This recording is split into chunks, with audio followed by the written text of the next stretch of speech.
El Congreso está emitiendo una nueva ley orgánica del Poder Judicial de la Federación.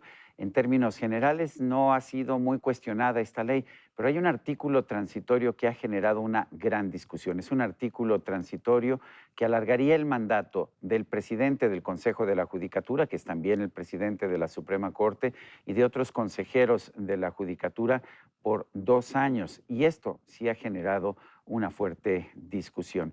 Yo quiero agradecer al profesor Pedro Salazar, licenciado en Derecho, doctor en Filosofía Política, director del Instituto de Investigaciones Jurídicas de la UNAM, que haya aceptado esta conversación. Perdón que te pesqué allá en Aguascalientes, Pedro, siempre es un gusto conversar contigo. Muy bien, muchas gracias, Sergio. Muchas gracias en verdad por la invitación a tu programa de nueva cuenta. Pedro, cuéntanos, ¿es correcto a través de un artículo transitorio de una ley orgánica modificar algo que yo pensaba estaba establecido en el artículo 97 de la Constitución? No, tienes tú toda la razón, no es correcto, Sergio, no es correcto porque la Constitución en este tema es muy claro, tanto por lo que hace a la duración de la presidencia de la Corte, que como bien decías también es la presidencia del Consejo de la Judicatura, y por lo que hace también al plazo de nombramiento de las y los consejeros de la propia Judicatura.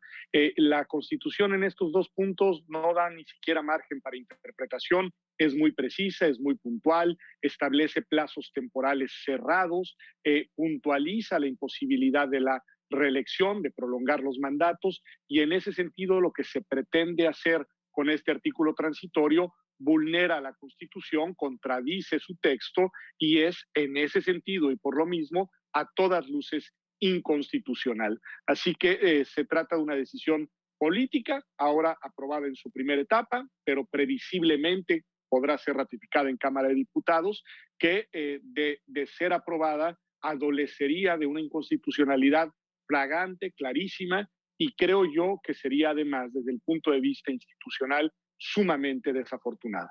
Pedro, independientemente de este transitorio que, pues, que amplía el mandato del presidente de la Corte y de otros consejeros, ¿cómo ves esta reforma del Poder Judicial de la Federación? Es una gran pregunta, Sergio, porque si este transitorio no se hubiera, digamos, colocado para su aprobación y no nos hubiera obligado, porque lo ha hecho, a centrar nuestra atención en el mismo, y debemos hacerlo por la gravedad y seriedad de lo que está en juego, pero si no fuera por eso, podríamos estar celebrando y valorando una reforma que en su conjunto creo que es positiva. Tendrá aspectos discutibles, como es normal que lo tengan todas las transformaciones institucionales, pero era una reforma que ya hacía falta, es una reforma que atiende temas muy sensibles y muy relevantes para la operación del Poder Judicial Federal, que tiene que ver con los mecanismos de ingreso al mismo, con las formas de ascenso y carrera, con las adscripciones, y que además tenía una batería de medidas o tiene una batería de medidas que están orientadas a impedir fenómenos que han distorsionado el buen funcionamiento del Poder Judicial, como sabemos, como el famoso nepotismo, las redes familiares al interior de los circuitos judiciales, ¿Y y sí también, previene la el verdad, medidas nepotismo? interesantes para prevenir. Sí, sí lo previene, sí, Perdóname. sí previene el nepotismo o esta colusión de intereses que hemos visto en el sistema judicial, ¿sí lo previene? ¿Realmente las medidas que impone son suficientes para impedir ese nepotismo? Mira, pues si se aplican bien, sí habrían, digamos, mucho mejores reglas que las que hemos tenido hasta ahora. Es un hecho que ese es un fenómeno que se instaló en el Poder Judicial y no únicamente en el federal, ¿eh? Ojo, si miramos los poderes judiciales locales, por ejemplo, en la misma Ciudad de México, encontraremos que ahí hay redes familiares muy, muy poderosas. Y bueno, una de las finalidades de esta nueva reforma es aportar mecanismos que permitan inhibir, impedir este fenómeno. No te diría que esto sucedería de la noche a la mañana, pero si las reglas se van operando de manera adecuada, sí son mejores, déjame decirlo así, sí serían mejores reglas que las que hemos tenido hasta ahora en este tema, por ejemplo, en concreto. Pero todo esto ha sido opacado pues por el transitorio que tú has mencionado y que ha venido a distorsionar incluso el sentido de la propia reforma, porque la gran pregunta que uno puede hacerse es ¿y de qué nos sirven las reglas nuevas si, como evidentemente estamos viendo en este transitorio, la misma reforma podría terminar vulnerando las reglas y en este caso de máxima jerarquía que son las constitucionales. Pedro, el presidente de la República, Andrés Manuel López Obrador, ha dicho que a su juicio sí es constitucional el transitorio, esta enmienda, pero además dice que el presidente de la Suprema Corte, el ministro Arturo Saldívar, es un hombre íntegro y que debe estar, de hecho, a cargo de la Corte y del Consejo de la Judicatura, pues el tiempo que se pueda para que estas reformas puedan realizarse de forma adecuada y pues puedan ayudar a combatir la corrupción. ¿Qué opinas? Mira, sobre el primer punto, en definitiva, quiero ser categórico, la norma es inconstitucional. Y lo ha sido esta como lo fue la que permitió la ampliación del mandato de los algunos tres magistrados del poder del Tribunal del Poder Judicial de la Federación, el Tribunal Electoral, y lo mismo vale para el caso de la ampliación del mandato que se pretendió aprobar del gobernador Bonilla en Baja California. Y el propio ministro presidente de la Corte, aún no siendo presidente de la Corte, fue muy claro en estos dos casos sobre la inconstitucionalidad de los mandatos. Así que en esto difiero con la interpretación, que no sé cuál sea, me gustaría escuchar los argumentos del presidente de la República.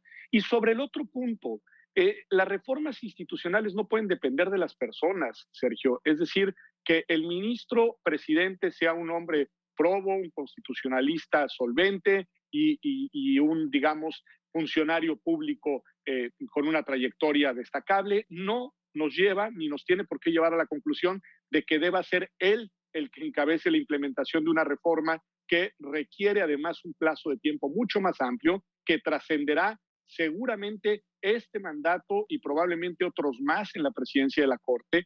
Y creo que es un error además y es un mensaje muy equivocado el que el presidente de la República, que es el titular del Poder Ejecutivo, a través de una operación legislativa, porque al final pues estamos viendo que hay sintonía entre lo que se hizo en el Senado y la pretensión del presidente López Obrador, interfieran en el Poder Judicial. El ministro, en ese entonces, ministro Saldívar, cuando la ampliación de los magistrados del Tribunal Electoral dijo algo contundente, claro y preciso, que una medida de esta naturaleza atentaría contra la independencia judicial. Y tiene toda la razón en ese caso y lo tendría también en este otro. Es decir, cuando el Poder Ejecutivo y el Legislativo pretenden cambiar las reglas del Poder Judicial, están interfiriendo con un principio fundamental en un Estado constitucional como lo es el principio de independencia judicial. Y sin embargo, Pedro, a pesar del voto en contra del entonces ministro Saldívar, sí procedió la ampliación del mandato de estos magistrados del Tribunal Electoral. ¿Significa eso, pues, que sí es constitucional? Y recordemos que le toca a la Corte interpretar finalmente lo que es constitucional o no. ¿Sí sería constitucional una ampliación del mandato? Mira, yo sigo pensando que aquella fue una de las decisiones más costosas para la política institucional del país de los últimos años. La advertencia de que terminaría redundando en una pérdida de independencia del Tribunal Electoral, pues se ha demostrado en los hechos. Es un tribunal que tiene muy poca credibilidad como tribunal constitucional.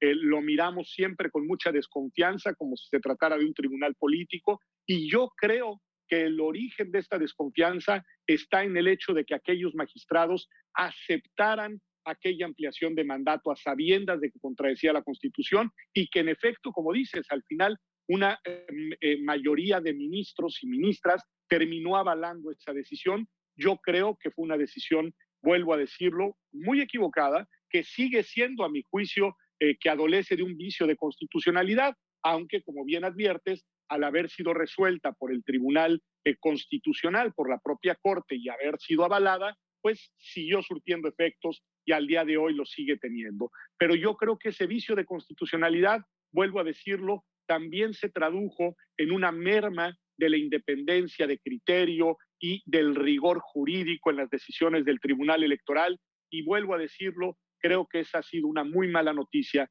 para la democracia mexicana. Pedro, mucho se ha hablado también acerca de si el presidente de la Suprema Corte, Arturo Saldívar, debería pronunciarse sobre este tema y rechazar de antemano pues esta legislación. Hay quien dice, sin embargo, que la respuesta fue correcta. Lo que hizo fue en realidad que le pidió al Consejo de la Judicatura que dijera que ni había buscado esta reforma ni la había promovido. ¿Es eso suficiente?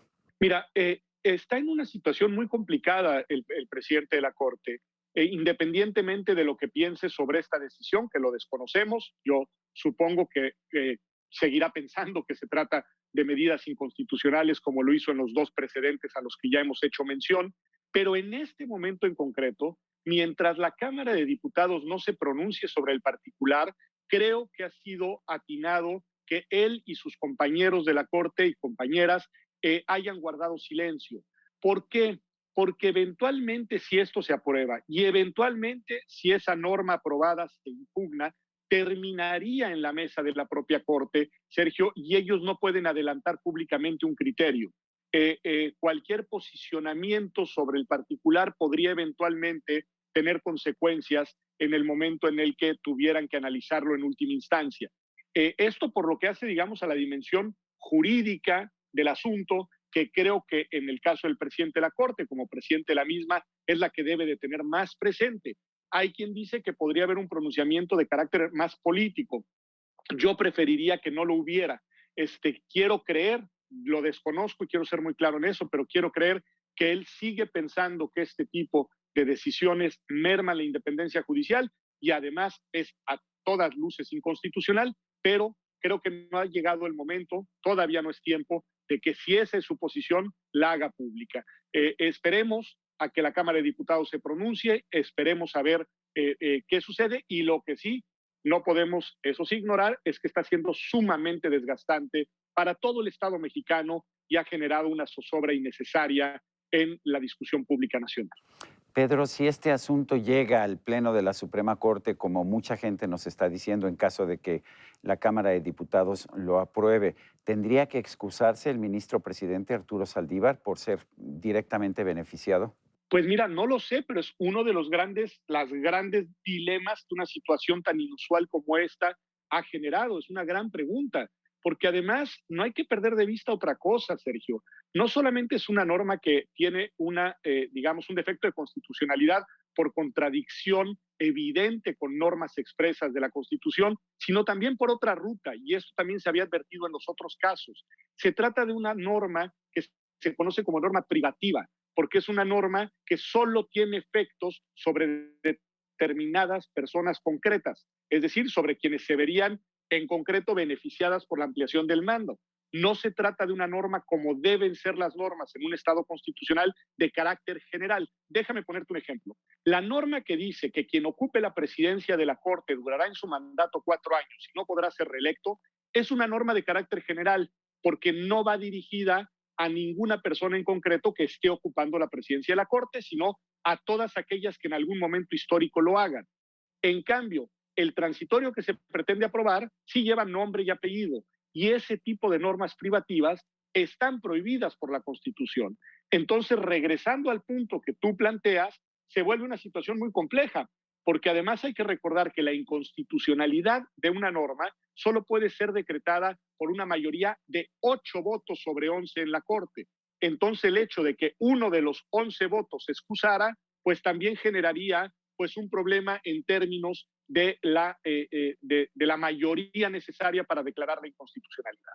Ya casi se nos termina el tiempo, Pedro, pero una pregunta rápida. Si se llegara a aceptar la constitucionalidad de esta ampliación de mandato, ¿esto significaría que pues algún otro funcionario o gobernante, quizás el presidente de la República, podría beneficiarse de una decisión similar de ampliar su mandato? Déjame decirlo de una manera genérica y sin estridencias y en verdad de manera responsable. Si esto se aprueba y surte efectos, de alguna manera nuestro país sale del paradigma del Estado constitucional, Sergio, porque deja de tener sentido referir a la Constitución como norma suprema y apelar a sus normas para pretender ordenar las reglas de la convivencia colectiva.